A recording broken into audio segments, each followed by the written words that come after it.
Good afternoon, everybody. Welcome to a sweltering Israel. Yes, it's peak summer, which means those temperatures are soaring. I'm Rolene Marks, and if you haven't joined me before, this is the Israel Brief brought to you by Lay of the Land, where we take a look at those top stories making headlines in Israel, and we do it every Monday to Thursday.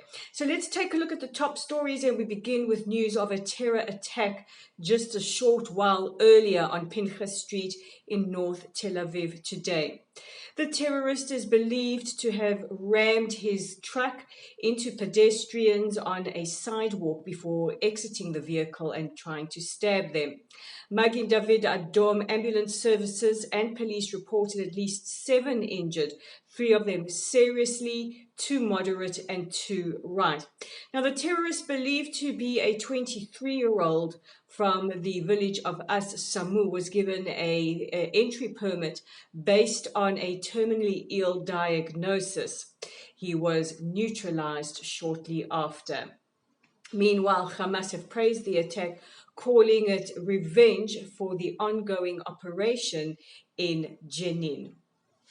And on the subject of Jenin, today sees the second day of heavy clashes between the Israeli Defense Forces and security forces and Palestinian gunmen in the city of Jenin.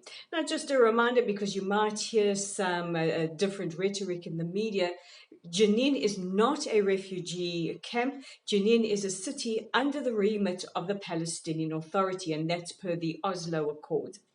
Meanwhile, the Palestinian Authority have said they have suspended security cooperation with Israel following the military incursion. The IDF just a short while ago announced that they had uncovered at least 11 roadside bombs, which also changes the way that terrorists are attacking our Israeli military services. In the last 2 days, they have uncovered hundreds of weapons. At least 50 terrorists have used 10 drones to carry out airstrikes and uncovered 2 massive weapon storage facilities, one under a mosque, which is clear violation of international law as it is a holy place, and another weapons manufacturing facility as well. Palestinian Health Ministry is reporting 10 Palestinians have been killed, 100 injured. Some of the injured have been evacuated to hospitals inside of Israel. And the 10 that have been killed, their photographs have been published on social media and are all Palestinian gunmen. The White House yesterday issued a statement in support of Israel, saying Israel has every right to defend herself against terrorism. Jenin is known to be a hotbed of terror incitement, as well as the staging area for many of the terror attacks that have killed Israelis this year. At least 16 of this year's 28 terror attacks have originated or been carried out either by terrorists from Jenin or plotted from the city of Jenin. Meanwhile, Israel's allies in the region, Jordan, Egypt, and the United Arab Emirates, have condemned the military incursion into Jenin.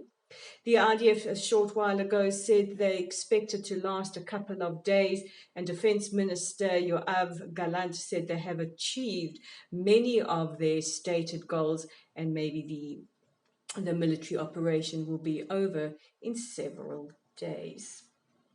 And we all have been speaking about climate change.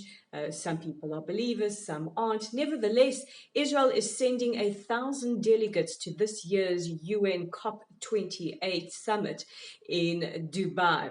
The delegation will be led by President Herzog and Prime Minister Benjamin Netanyahu, and it is expected that they will be joined by 100 companies, 36 startups, various ministers from different ministries, investors, academics, and a whole massive contingent.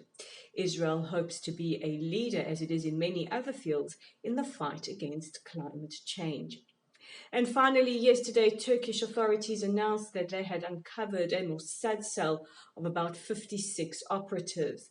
The cell was believed to have been led by 9 Israelis, and 7 of them have been arrested.